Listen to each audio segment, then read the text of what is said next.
Ragnar looked down at the boy in the cradle. Small, warm, breathing soft under sheepskin. His son, his blood, his future. And yet, Ragnar did not smile. He knew sins like gods never come to bring peace. They come with change, and this boy Bjorn was only the first. After the raid, his name moved through villages like wind through pine. They respected him. They feared him. But more than anything, they expected something. Every word, every step now carried weight, and Ragnar felt it. One night, while the village slept, he walked alone to the shore. Storms boiled on the horizon.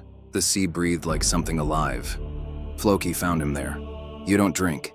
You don't laugh. Your boat is on land. But your soul is still out there. Ragnar said nothing. You have glory. What else could you want? Ragnar turned slowly. I had a dream. I stood among 4 sons. One held a hammer, another a torch, the third a cross, the fourth a crown. All of them were part of me, but each walked a different path. Floki snorted. Sounds more like a warning than a dream. It was a road, Ragnar said, and it doesn't begin with me. At dawn, Ragnar went to the temple. Not to pray, just to watch. Old warriors burned offerings to Odin, begging for battle and honor.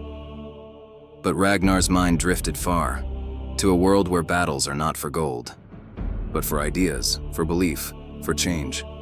At home, Lagertha cradled Bjorn. She didn't believe in dreams. She believed in steel in action, but even she could feel it.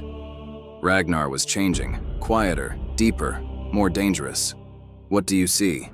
She asked. When you look at him. Ragnar stared at the child. I see what hell become when I'm gone, far away beyond the clouds. Lightning struck again. The winter after Bjorn's birth came colder than most. Snow buried the longhouses. Ice sealed the river. Even the wolves, bold as they were, stayed silent in the forest. Inside, Ragnar paced. He could fight armies. He could command the sea. But he couldn't conquer stillness. Lagertha trained with a sword in the snow. Her breath rose like smoke. Her blade cut through the silence. You're restless, she said, not looking at him. So are you, he replied. We're not made for waiting, she answered. No, he said. We're made for storms. One night, the gods sent a sign. A raven perched on their roof, unmoving, untouched by wind or frost. It stared at the door until dawn, then flew west. Ragnar didn't speak. He just stared after it, jaw tight, eyes burning. In the following days, he gathered old friends, Floki, Thorstein, Arna. Men who had tasted the sea with him and would again. They spoke not of gold, but of kingdoms, of lands beyond the edge of maps, of kings who ruled soft cities with no shields on their walls, of monks who rang bells instead of raising swords. At the village's edge, an old man laughed. You think the gods will guide you west again? Ragnar paused. They already have. He kissed Bjorn's head that night, his fingers trembling more than they used to. You won't remember this, he whispered, but one day they'll remember you. Outside, snow began to fall again, but Ragnar felt only fire. Spring broke through the frost like a blade through old wood. Snow melted from rooftops, the river cracked, then rushed. And with the thaw came movement. Ragnar moved first. He went to the elders, to the men with gray beards and older fears. They sat in the longhouse, warmed by fire, deaf to dreams.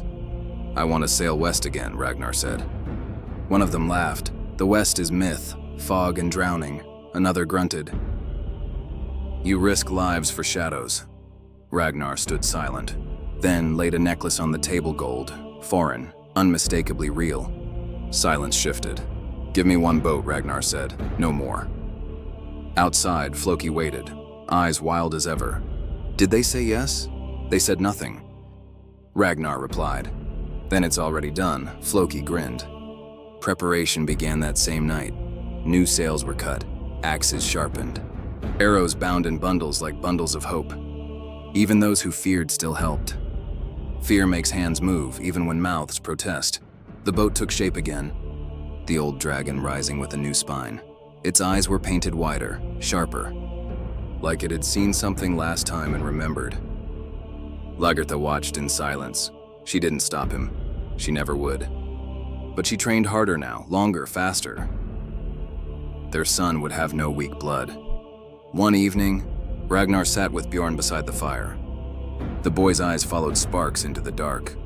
"You'll cross farther than I ever will," Ragnar whispered. "You'll build, not just burn." As they loaded the boat, the village watched not with laughter, but with that strange silence that comes before storms. One man stepped forward. "You'll die out there." Ragnar looked at him. "I know," then smiled. "But maybe not today." On the morning tide, they launched. Oars dipped like clockwork. Floki sang some nonsense to the sea, and wind caught the sail like it had been waiting.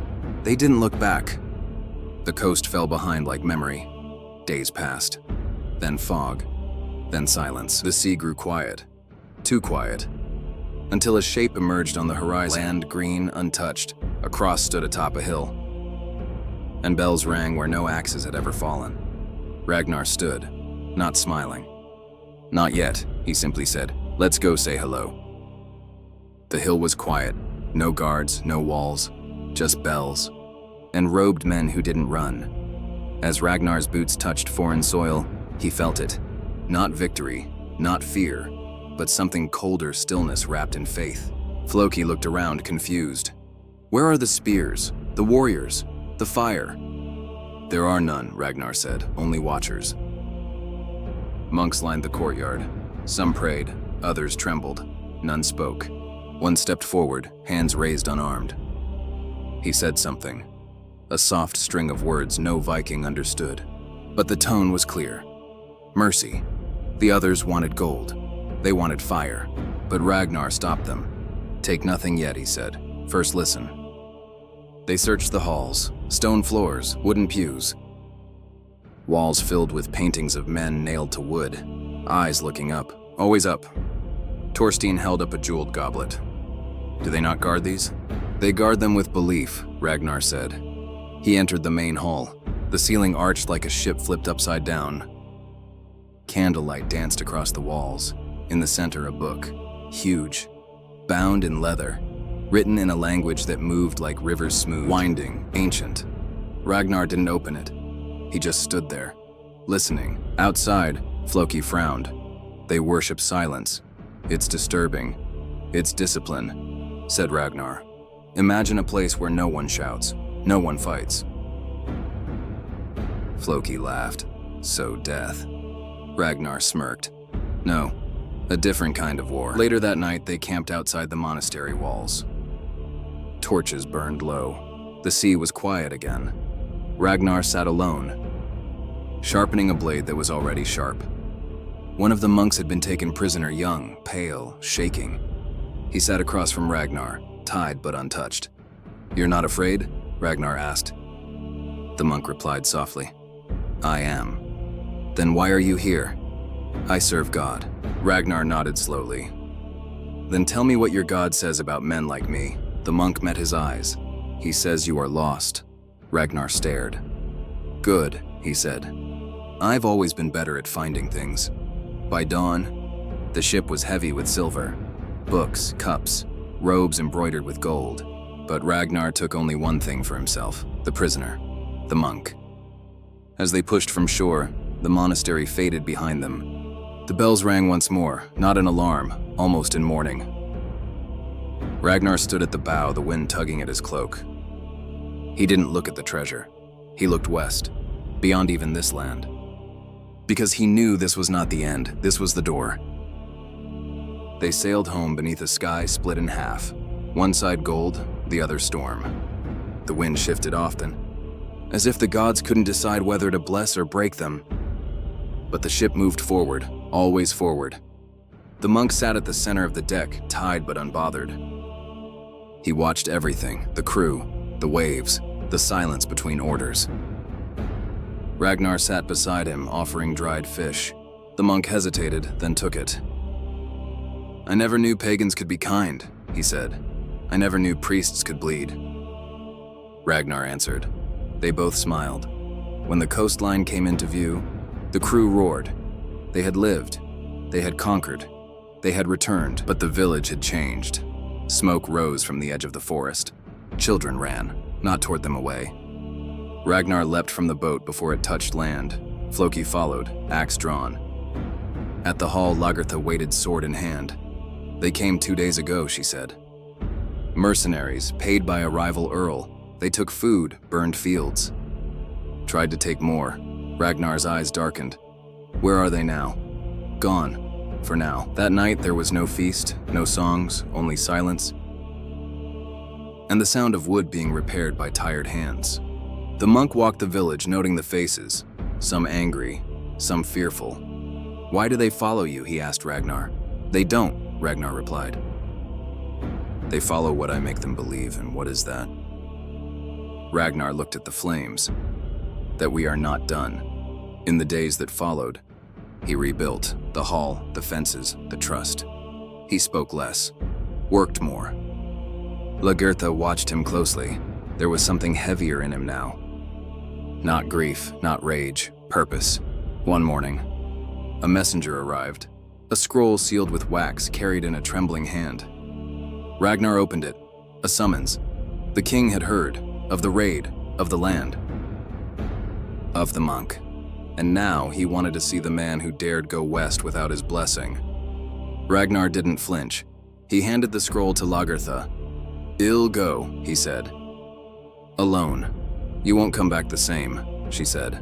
"I hope not." Before leaving, he stood at the cliff where he had once held Bjorn in his arms. Now the boy stood beside him, taller, stronger, silent. "Do you know why we do it?" Ragnar asked. Bjorn shrugged. "For gold?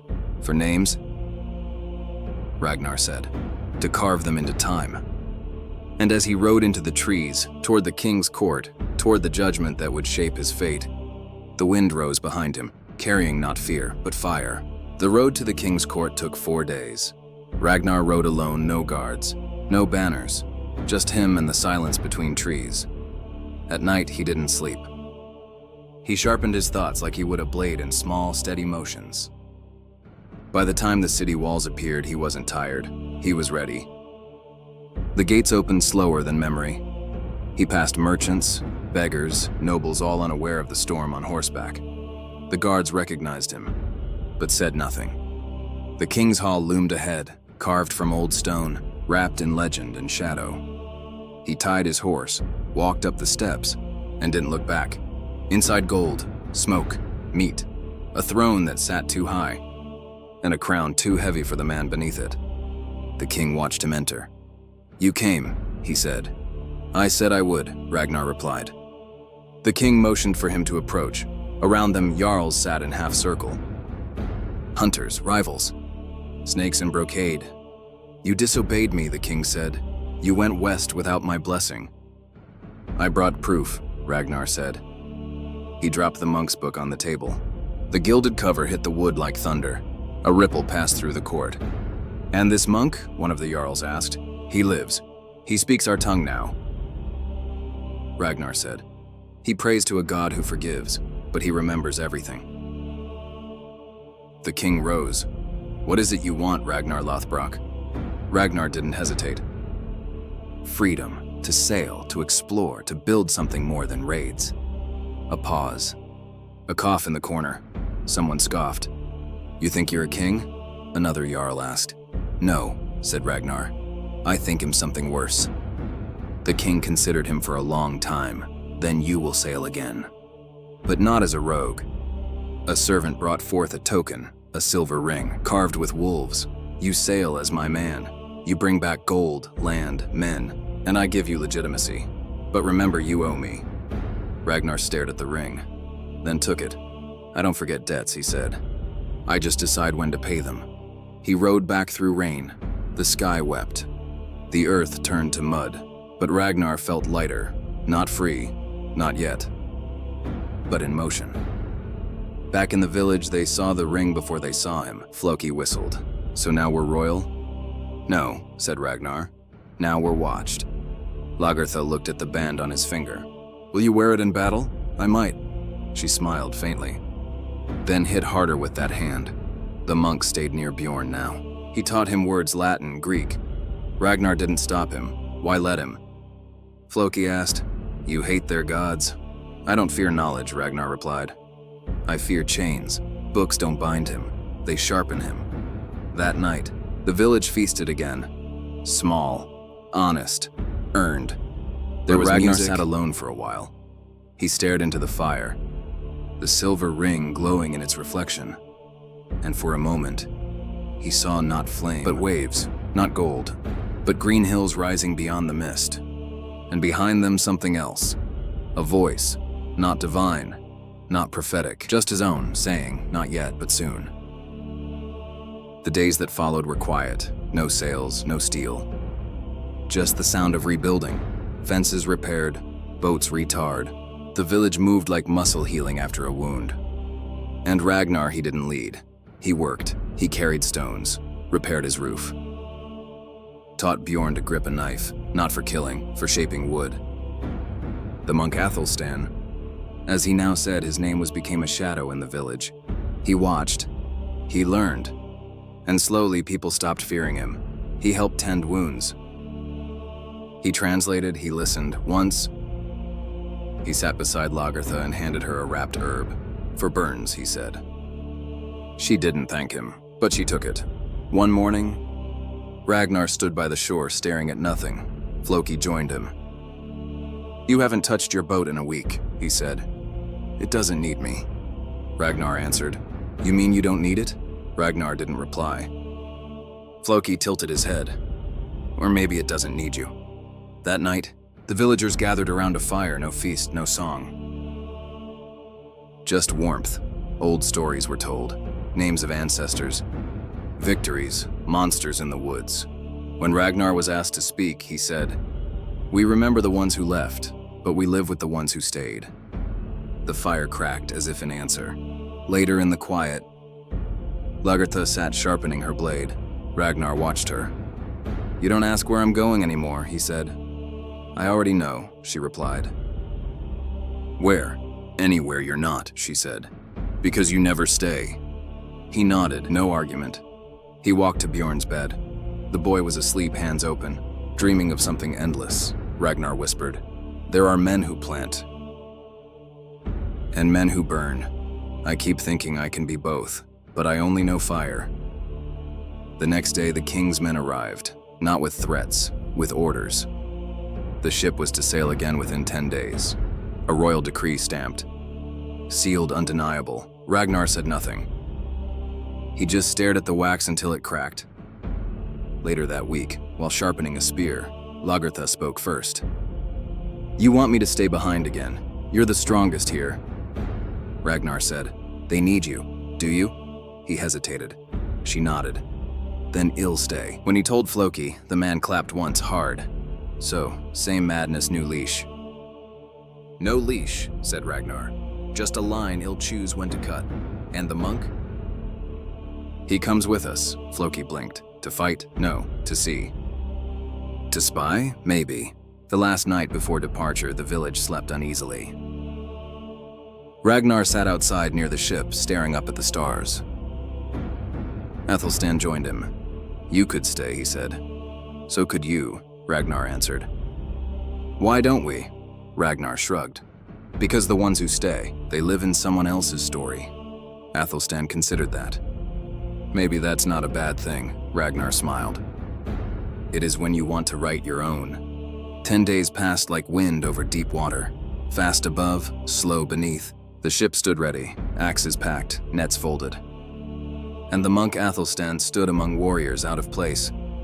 Yet not unwelcome, Ragnar gave no speeches, only looks. And the looks were enough. The night before they sailed, dreams came heavy. Ragnar saw flames not of war but of home. He stood in the ashes of his own hall. Bjorn calling from somewhere he couldn't reach. He woke in silence, heart steady, eyes dry. He was used to losing. Before dawn, they boarded. The sea waited patient, ancient, unreadable. The king's man stood at the stern. Clean armor, sharp chin, cold smile. Ragnar greeted him like weather. You'll report everything? He asked. I'll report what matters, the man replied. That's the difference between you and me, Ragnar said. I decide what matters. The man said nothing. but his silence said plenty. As the oars dipped into the dark water, Athelstan sat near the front. He held no weapon, just a small wooden cross worn smooth from prayers. Floki watched him. Still clutching gods that didn't help you? Athelstan looked up. They did. How? They made me survive. Floki chuckled. So did we. 3 days into the voyage, the weather turned. Not violent, just cruel. Endless fog, no wind. A sea that breathed but didn't move. Time lost meaning. So did direction. Tension grew, voices raised. Food rationed. Floki argued with the king's man. Why didn't you row? If you want a command? I was sent to watch, he replied, not sweat. Floki moved close. Then watch closely when this ship sinks, because you'll be the first overboard. Ragnar didn't intervene. He watched the monk instead. Athelstan stood with a hand in the sea, eyes closed. Praying? Ragnar asked. No, he whispered, listening. That night, the fog lifted, but only to reveal something worse. Another ship. Black sails, red shields, Vikings, but not theirs. Ragnar knew the design. Exiles, men who served no king, worshiped no god, followed only the strongest hand. Pirates. The king's man reached for a horn. Ragnar stopped him. Too late for noise. He turned to the crew. No shields yet. Let them come. But why? One asked. To make them think we're weak, Ragnar said, and then show them what happens when they believe it. The enemy ship closed fast. No greeting, no negotiation. Axes flew before words were spoken. The clash was sudden fire against frost. Steel rang like song. Blood painted the deck. One of Ragnar's men fell screaming into the sea. Another lost fingers but kept swinging. Athelstan stood back, unmoving. Then he picked up a fallen blade. Didn't fight. Just stood guard over a wounded sailor. The king's man fought well too well. Clean swings, brutal strikes. This was not his first battle, Ragnar noticed. At the center, Floki laughed, drenched in gore. You see? Fog is not silence. It's a promise. Ragnar cut through a pirate's chest and looked beyond the ship, toward a second one forming in the mist. More sails, too many. He knew they couldn't win them all, but they could win enough. He raised his axe. This is where the gods look away, he shouted. So we looked back and charged. The battle did not end, it broke. The enemy's second ship closed like a jaw. Too many men, too little space. Floki screamed something half prayer, half curse. Blood made the deck slick. And then Ragnar fell. Not from a blade, but a blow to the skull. He hit the wood, darkness rushing in like tide. He didn't black out, but he saw something. A vision. Bjorn on a throne of ash. Lagertha walking into snow, never looking back. A crown floating in water. Unreachable. Then a voice, not Odin, not Thor. Just a whisper. Everything you build will fall, but the bones will remember. He woke to salt, cold waves, his body tied to driftwood, alive barely. The boat was gone. So were the sails. Only Athelstan floated nearby, clinging to a shattered board. They didn't speak. The sea had taken the words. By some fortune or design, they washed ashore, not home, not known. A rocky beach beneath cliffs, forests above. Athelstan crawled beside Ragnar and whispered, "Is this death?" "No." Ragnar rasped, "This is debt." They gathered what they could. A knife, a rope, a water skin, still half full. Ragnar's shoulder bled slow. Athelstan's lip was split, his cross lost. But they moved. Again, west. Always west. The forest was not kind. No animals, no people. Just trees with roots like claws. They didn't speak much, only walked, until... After 3 days, they found something, a chapel, crumbling. Hidden in the trees, inside silence, and a single candle still burning. Athelstan collapsed in front of it. Ragnar looked around. No monks, no voices. Just dust and smoke. "What is this place?" he asked. "A ruin," Athelstan replied. Like most faith. Ragnar sat beside him. "I thought your god was everywhere." "He is," said Athelstan, "but even gods go quiet sometimes." They stayed the night, built a fire, dried their clothes. Ragnar carved something into the chapel wall. Not words. Just a symbol, a dragon's head, and a cross beside it. Athelstan noticed. What does it mean? It means we were here, Ragnar said. That we didn't drown. The next morning they were found. Not by soldiers, by farmers. Men in cloaks, curious, wary, armed, but not hostile. They spoke a broken tongue, part Latin, part Saxon, Athelstan translated. They asked where we came from. Ragnar didn't answer. He simply stood, looked at the trees, then said, "Tell them we came from the sea. The farmers took them in, fed them, gave them shelter, treated the wounds." But news spread fast. By the second night, a rider arrived.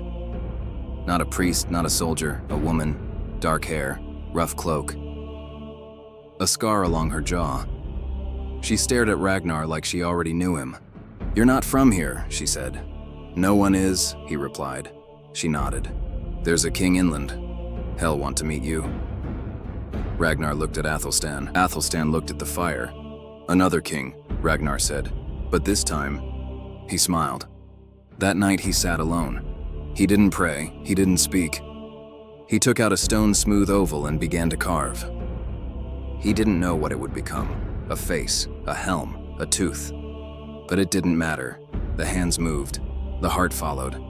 The sea had taken much, but it had returned something too. And now, on a nameless shore, with nothing left but hunger and will, Ragnar began again.